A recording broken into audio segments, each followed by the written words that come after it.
안녕하세요. 사과밭 농장주 송가연입니다. 제가 이번에 가지고 온 책은 바로 이 책입니다. 카스트인데요. 저는 처음에 이 책을 보고 인도에 관한 책인가 했어요. 근데 조금 더 살펴보니 미국에 관한 책이더라고요. 근데 미국에도 카스트가 있나? 되게 호기심이 일어서 읽게 된 책입니다. 결론부터 말씀드리면 이 책 너무 괜찮습니다. 단언컨대 저희 상반기 최고의 책이라고 할 수 있을 것 같습니다. 미국의 카스트지만 다른 곳에 적용해 볼 수 있는 요소도 되게 많고 또 사회를 설명하는 좋은 툴을 갖게 된 것 같아서 또 아주 흡족합니다. 그럼 먼저 목차부터 살펴보겠습니다.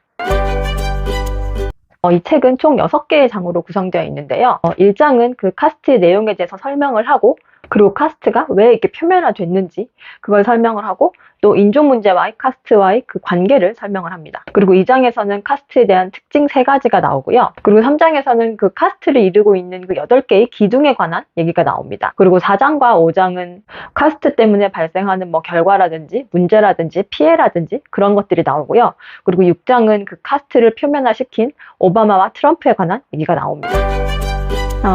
1장은 먼저 카스트에 대한 설명이 나오는데요. 집의 비유를 하자면 집도 겉으로 볼 땐 그냥 집이구나 싶은데 그 구조를 살펴보면 잘 보이지는 않지만 그 집을 이루는 그 뼈대들이 있죠. 카스트가 바로 이 뼈대라는 겁니다. 눈에 잘 보이지는 않지만 그 사회를 구성하고 있는 그런 구조라는 거죠. 이 미국의 카스트는 그 피부색으로 구분이 돼 있어요. 상위 카스트는 백인이고 하위 카스트는 흑인이죠. 그래서 이 백인은 흑인을 되게 낮은 계급으로 취급해요. 흑인 앞에서 항상 자신이 더 옳고 자신의 말을 들어야 하고 자신이 더 우월하고 자신이 더 높은 카스트인 것처럼 행동한다는 거죠. 근데 이 카스트라는 게 제도화된 게 아니라 사람들의 인식 속에 되게 깊이 박혀 있어서 사람들이 자기도 모르게 자신의 카스트대로 행동한다는 거예요. 실제로 또 이렇게 얘기를 합니다. 카스트는 미국이 태동한 순간부터 이 나라의 경제, 정치, 사회의 상호작용을 가동해온 운영체계다. 그리고 그동안은 카스트가 존재했지만 사람들이 그 존재를 미처 인식하지도 못한 채 되게 자연스럽게 그 카스트대로 행동을 한 거예요. 흑인은 흑인 카스트대로, 백인은 백인 카스트대로 행동을 한 거죠. 그러다가 이 카스트가 되게 눈에 보이는 사례로 나타난 게 그 계기가 된 게 바로 이 오바마입니다. 오바마가 대통령이 됐기 때문이죠. 이를 계기로 사람들이 카스트가 진짜 존재하는구나 라고 약간 체감을 하고 반작용에 의해서 트럼프까지 당선이 되게 되는 거죠. 책에 이런 표현이 있는데요. 최하위 카스트에 속했던 사람이 미국의 대통령으로 당선되었다. 그의 부상은 모두를 자극했다. 그리고 그 자극은 2016년에 대선에 출마한 트럼프의 선거운동으로 실체를 드러냈다. 그리고 우리가 그 미국의 문제라고 여기는 그 인종 문제도 그 기저에는 그것을 움직이게 하는 건 카스트라는 거죠. 그러니까 미국 사회의 분열을 가장 잘 설명하는 건 인종 문제가 아니라 카스트라고 얘기를 합니다. 또 이렇게 얘기를 하죠. 우리는 미국에서 인종 문제를 말하지만 사실 그것의 실체는 카스트다. 인종 문제는 카스트가 미국에서 만들어낸 현상이다. 3장에서는 그 카스트의 3가지 특징이 나오는데요. 그러니까 첫 번째는 이 카스트 개념이 원래 있었던 개념이 아니라 근데 되게 최근에 만들어진 그런 개념이라는 거죠. 그러니까 백인, 흑인 이런 개념도 만들어진 그러니까 사회적 개념이라는 거예요. 일단 백인은 그들이 이제 미국으로 건너오기 전 유럽에 있을 때 그들은 단지 그냥 뭐 프랑스인, 이탈리아인, 독일인 이렇게 그냥 분류가 돼 있었지 백인은 아니었다는 거예요. 그들이 미국으로 건너와서 그들이 다 백인이 되고 그리고 이들이 지배층이 되죠. 그리고 흑인도 아프리카에서는 그냥 요르바, 아칸, 은데벨레 이런 사람들이 있었지 흑인이란 개념은 없었다는 거예요. 이들도 미국에 와서 흑인으로 퉁쳐지고 노예가 되고 하위 카스트가 되는 거죠. 그러니까 법률사와 역사학자가 이렇게 말을 합니다. 역사상 처음으로 인간의 한 부류가 인류에서 배제되고 별개의 집단으로 분류돼 노예로 전락했다. 미국에 황금의 문을 열어준 것은 신세계의 아량이 아니라 그들의 백인성이었다. 그리고 카스트의 그 2번째 특징은 사람들의 그런 무의식 속에 되게 깊게 박혀 있어서 사람들이 어떤 말을 하거나 행동을 할 때 자신의 카스트가 해야 하는 그 방식대로 말하고 행동한다는 거예요. 그러니까 카스트의 그런 스테레오타입을 그대로 따라간다는 거죠. 예를 들어서 백인이면 아무리 나이가 어려도 자기보다 나이가 훨씬 더 많은 흑인을 가르치고 부리는 걸 되게 당연시 여기는 거죠. 그리고 저자의 사례가 있었는데요. 이 저자가 여성 흑인이고 뉴욕타임즈 시카고 지국장이에요. 근데 인터뷰를 하러 어떤 가게에 들어갔는데 명함을 안 갖고 온 거죠. 근데 단지 이 사람이 흑인이라는 이유로 점원 취급을 받고 되게 하대를 당하는 거죠. 사람들이 되게 은연중에 그 카스트가 만들어 놓은 그 틀 안에서 말하고 행동한다는 거예요. 그리고 세 번째 특징은 독일이 인종차별을 할 때 참조를 했던 게 바로 이 미국 사례라는 겁니다. 당시 미국이 타인종 간의 결혼을 금지했어요. 그걸 따라서 독일이 아리아인과 유대인의 결혼을 금지하죠. 3장은 카스트를 구성하고 있는 그 8개의 기둥에 관해 얘기를 하고 있습니다. 첫 번째 기둥은 카스트가 신의 뜻이라는 거예요. 신이 인간을 만들 때 카스트도 같이 만들었다는 거죠. 그러면서 이 근거를 성경의 레위기를 빌어서 들고 있습니다. 종을 두려면 너희 주변의 다른 민족에게서 구하라. 카스트가 신의 뜻이라니까 이건 뭐 따를 수밖에 없는 거죠. 두 번째는 부모의 카스트에 따라서 자식의 카스트가 결정된다는 거죠. 부모가 하위 카스트면 자식도 하위 카스트라는 거예요. 특히 노예 시절에는 그 백인 남성과 흑인 여성 사이에서 낳은 아이가 되게 많았죠. 이 아이들은 무조건 하위 카스트였죠.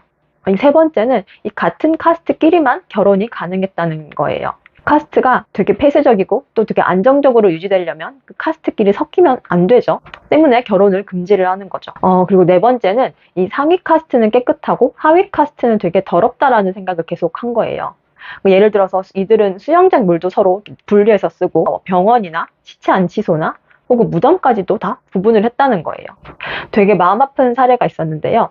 1950년대 청소년 야구팀이 우승을 한 팀이 있었어요. 그래서 수영장에서 막 다 축하 파티를 하는 거죠. 근데 거기에 흑인 선수 한 명이 있었는데 그 친구한테는 물 근처도 못 오게 하는 거죠. 그래서 그 흑인한테는 그 백인 친구들이 다 놀고 난 다음에 고무보트를 태워서 수영장을 즐기게 한 거죠. 심지어 그 흑인 학생한테는 수영장 물에 손끝도 닿지 말게 하라고 경고를 막 하는 거죠. 그러니까 물론 이렇게 뭐 더럽고 깨끗하고 이거는 정말 사람들 생각 속에만 있는 거죠. 근데 이 생각이 되게 깊게 박혀 있어서, 그러니까 미국의 남부 이런 흑백 차별이 되게 심했던 거기 있다가 이제 북부로 간, 북부는 상대적으로 흑백이 좀 차별이 덜했죠. 그곳에서 이제 흑인들이랑 막 되게 악수를 자연스럽게 하는데 그때마다 되게 혐오감이 들었다는 거예요. 자기도 이 혐오감이 되게 이상하다는 걸 알면서도 이 느낌을 막을 수가 없었다는 거예요. 다섯 번째는 이 사회가 유지되기 위해서 우리가 꼭 필요한 일들이 있죠. 그러니까 뭐 집안일이라던가 뭐 정원일이라던가 운전이라던가 그런 일상적인 일들은 다 하위 카스트의 몫이었다는 거예요. 그런데 그럴 수밖에 없는 게 그때는 이들의 직업 선택이 되게 제한돼 있었어요. 그리고 기술직 면허를 살려고 해도 너무 비쌌고, 그러니까 흑인들이 그런 일을 할 수밖에 없었던 거죠. 근데 흑인들이 계속 그런 미천한 일들을 하니까 그런 미천한 일과 흑인들이 계속 연합이 되고 그 결과 흑인들이 되게 미천한 존재로 여겨지게 되는 거죠. 그러니까 예외가 있었는데 그 흑인에게는 그 백인을 되게 즐겁게 해주는 뭐 노래나 춤 이런 건 허용이 된 거죠. 그러니까 그 결과 실제로도 현재도 흑인들이 그런 예체능 분야에 되게 강세를 보이고 있죠. 그리고 여섯 번째는 이 흑인들이 인간 이하의 취급을 받았다는 겁니다. 읽기 쓰기를 배우는 걸 금지당하고, 그리고 이들이 경매 대상에 오르죠. 근데 그 경매 과정에서도 마치 고기를 고르듯이 막 다 벗겨놓고 구석구석을 보는 거죠. 그리고 이들은 생체 실험의 대상이 되기도 했어요. 그러니까 어느 온도까지 사람이 견디나 그런 테스트를 당하기도 하고, 그리고 백인에게 필요한 수술을 하기 위해서 이들이 먼저 테스트를 당하는 거죠. 마취 없이. 그리고 일곱 번째는 이 폭력과 공포를 이용해서 이 하위 카스트들이 저항할 의지조차 갖지 못하겠다는 거예요. 이들한테 채찍질은 거의 일상적이었죠.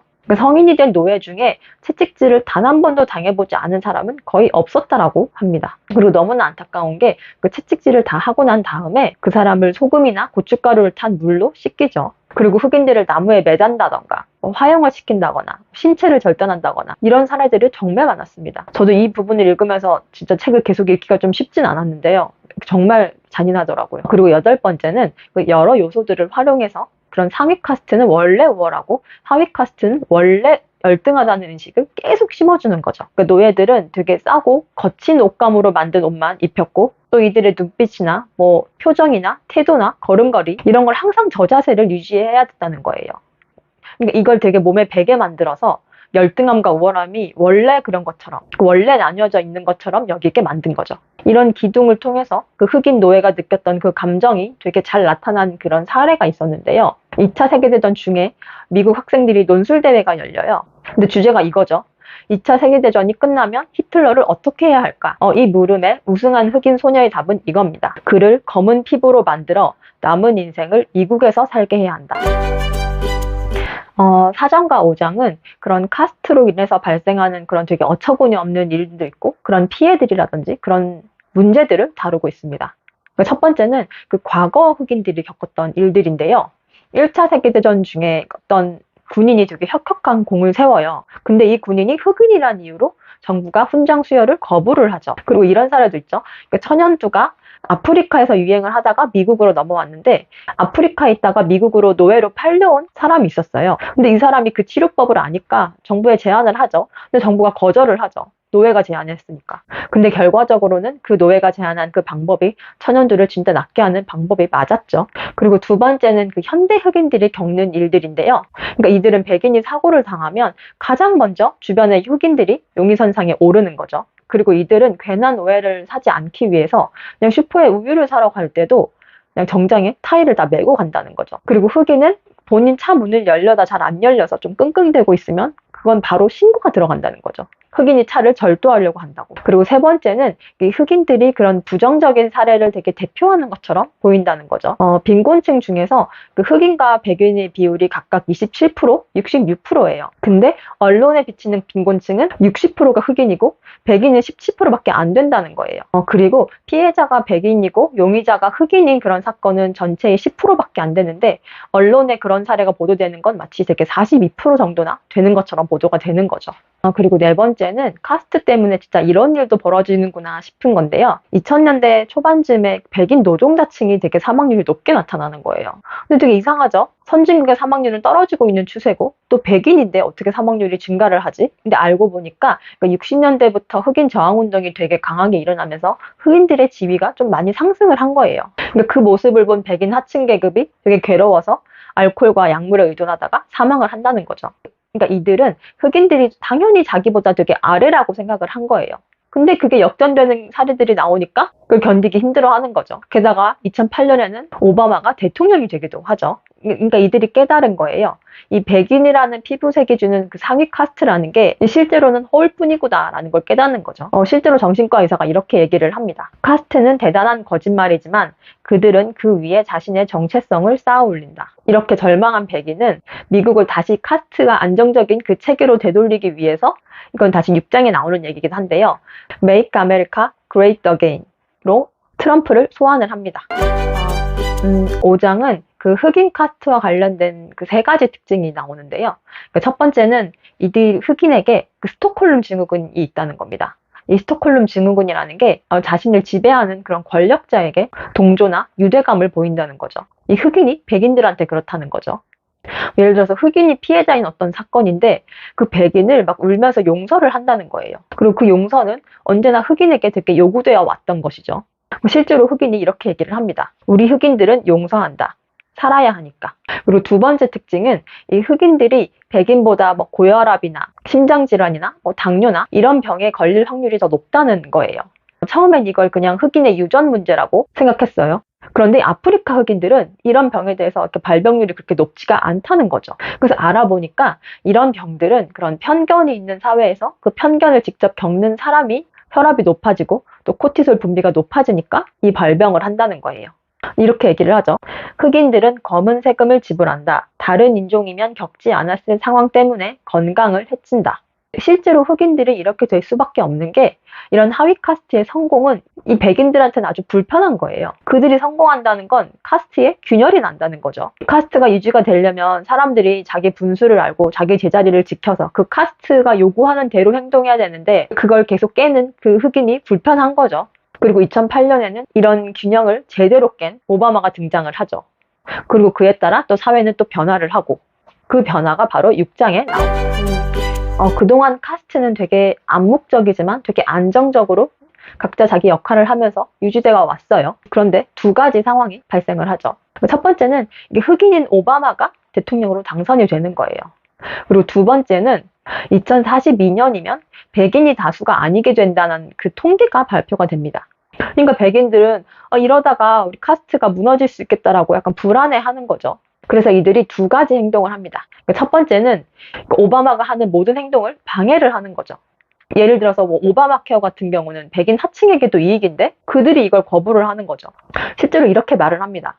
오바마 케어를 지지하거나 가입하는 일은 결코 없을 겁니다. 차라리 죽고 말죠. 그리고 두 번째는 그런 이민자를 철저하게 차별하는 제도 등을 통해서 카스트를 되게 안정적으로 유지할 것 같은 트럼프를 소환을 하는 거죠. 카스트의 관점에서 보면 이 트럼프의 등장은 이 오바마가 등장을 했다면 당연히 따라 나올 수밖에 없는 그런 필연적인 결과라는 거죠. 그러면서 이 저자는 이 카스트가 뭐 독일이나 뭐 인도나 미국 등에서 되게 안정적으로 유지되는 이유가 이 한나 아렌트의 그런 악의 평범성 개념처럼 인간이라면 모두 다 갖고 있는 그 공통된 성격, 그러니까 무언가를 구분을 한다거나 무언가를 나눈다거나 분리한다거나 그런 성격에 기인한다는 거죠. 그런 인간이 가지는 특징 때문이라는 거죠. 그러면서 마지막에 이런 카스트를 해결하는 건 뭐 서로 간의 대화나 유대나 공감이나 이런 것들이라고 얘기를 하면서 책을 마무리하고 있습니다. 제가 책을 읽고 느낀 점은 두 가지로 정리할 수 있을 것 같은데요. 그러니까 첫 번째는 이 책이 미국의 카스트를 다루지만 이 카스트라는 개념이 되게 여러 상황에 적용이 가능하다는 거였어요. 뭐 남성과 여성, 혹은 직장 상사와 사원, 또 여러 사회 계층들에도 적용이 가능하죠. 그러니까 카스트의 시각으로 이렇게 사회를 바라보면 되게 이해되지 않았던 상황들이 다 이해가 되는 경우가 되게 많았어요. 그러니까 사회과학 책을 읽을 때 우리가 어떤 내용을 습득하는 것도 되게 중요하지만 그 책을 통해서 어떤 사회를 바라보는 시선이라던가 사회를 설명하는 뭐 도구라던가 그런 걸 얻는 것도 되게 중요하죠. 저는 이 책을 계기로 이런 카스트라는 사회를 바라볼 수 있는 그런 도구를 하나 더 얻게 된 것 같아서 아주 흡족합니다. 그리고 두 번째는 저는 책을 읽으면서 그 프로이트의 무의식 개념이 떠올랐는데요. 그 프로이트 이전엔 그 무의식이라는 개념이 없었죠. 그 프로이트가 의식은 아닌데 약간 존재하는 것 같은 그 무언가를 그 무의식이라고 명명을 하니까 무의식이 탄생을 한 거죠. 그리고 그걸 바탕으로 인간의 뭐 말이라던가 행동이라던가 꿈이라던가 이런 걸 해석을 하니까 되게 잘 해석이 되고 이해가 되는 거죠. 그 카스트도 저는 이런 거라고 생각이 들었어요. 그게 실제로 있는지 없는지 정확하게 눈으로 확인할 수는 없지만 그 관점으로 그걸 대입해서 사회를 바라보니까 이해되지 않았던 사회의 문제들이나 상황이 이해가 되고 다 수긍이 되는 거죠. 그러면 이 카스트라는 개념이 뭐 옳고 그름, 존재의 여부를 떠나서 그것만으로도 되게 의미가 있지 않은가라는 생각이 들었습니다. 저는 올해 상반기 저의 최고의 책이라고 단언할 수 있을 것 같은데요. 그 페이지가 한 500페이지 정도 좀 되지만 정말 술술 읽힙니다. 여러분도 한번 읽어보시길 권해드립니다. 그럼 다음 시간에 뵙겠습니다.